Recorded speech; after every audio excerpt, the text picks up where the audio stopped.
విద్యాశాఖకు అధిక ప్రాధాన్యత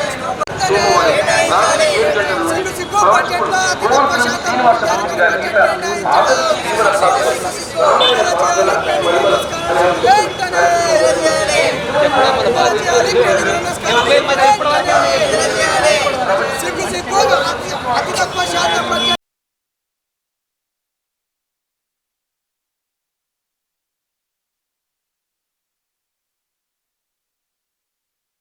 రాష్ట్ర ప్రభుత్వం ఉండి వైఖరి నశించాలి నశించాలి.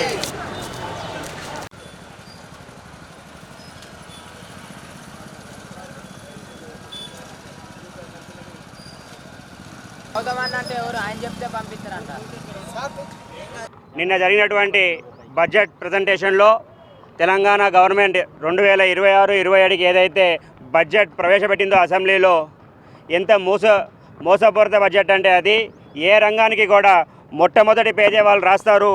ప్రతి పౌరుడికి సామాజిక ఆర్థిక రాజకీయ న్యాయం అందించడమే పరిపాలన లక్ష్యం డాక్టర్ బాబాసాహెబ్ అంబేద్కర్ గారి యొక్క సెంటెన్స్తో ప్రారంభించినటువంటి ఆ స్పీచ్లో మీరు చూసినట్లయితే ఏ సమాజానికి కూడా ఎవ్వరికి కూడా ఎటువంటి న్యాయం చేయకుండా కూర్చుంది. కేవలం మీరు చూసినట్లయితే దాదాపు ఎస్సీ ఎస్టీ బీసీ మైనారిటీలకి ఏ ఒక్కరికి కూడా బడ్జెట్ పూర్తిగా వాళ్ళు కేటాయించడం జరగలే. లాస్ట్ టైం మీరు చూసినట్లయితే ఎస్సీ ఎస్టీ బడ్జెట్ సుమారు 57,000 కోట్ల రూపాయలు ప్రతిపాదించినట్లయితే ఈ సంవత్సరం ఆన్ పేపర్లో కేవలం 23కి మాత్రమే పరిమితమే ఉన్నది. అదేవిధంగా ఈ రాష్ట్ర జనాభాలో 46.25 ఉన్నటువంటి బీసీ జనాభాల సంఖ్య ప్రాతిపద్యంగా చూసుకుంటే వాళ్ళకి కేవలం 1.1 మాత్రమే వాళ్ళ బడ్జెట్లలో పేర్కొనడం జరిగింది. ఇవాళ మీరు చూసినట్లయితే అనేక సార్లు మేము అది చేస్తూ ఉన్నాం ఇది చేస్తూ ఉన్నాం అని చెప్పి ప్రలోభ పెడుతూ ఉన్నారు. కానీ అటువంటి ప్రలోభాలు ఎక్కడా కూడా నిజ స్వరూపాలు చేస్తూ బడ్జెట్లో ఎక్కడా కూడా కనిపించలే.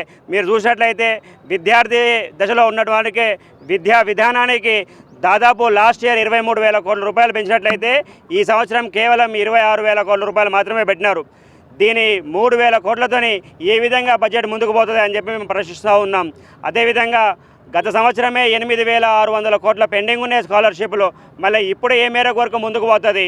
అదేవిధంగా మీరు చూసినట్లయితే వైద్య శాఖకి కేవలం 4.2% మాత్రమే దీంట్లో కేటాయించడం జరిగింది. ఈ విధంగా ఏ ఒక్క సామాజిక వర్గానికి కానివ్వండి, ఏ ఒక్క డిపార్ట్మెంట్కి కానివ్వండి, ఏ ఒక్క వర్గానికి కానివ్వండి ఈ బడ్జెట్ని మేలు చేసే విధంగా లేదు. ఈ బడ్జెట్ని మేము తీవ్రంగా ఖండిస్తూ ఉన్నాం. ఈ బడ్జెట్ని మేము చింతేసి మా నిరసనము తెలియజేస్తూ ఉన్నాం.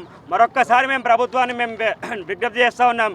ఇప్పటికైనా సరే అందరినీ మీరు కన్సల్ట్ చేసి ఈ విధంగా అయితే అందరినీ మెప్పుబోయే విధంగా మీరు చూసినట్లయితే 6 గ్యారంటీలకు అని చెప్పి లాస్ట్ ఇయర్ ఏమో 56,000 కోట్ల రూపాయలు పెడతారు, ఈ ఇయర్ ఏమో 51,000 కోట్ల రూపాయలు పెడతారు. అంటే బడ్జెట్ను పెంచుతూ పోతారా, బడ్జెట్ని తగ్గిస్తూ పోతారా?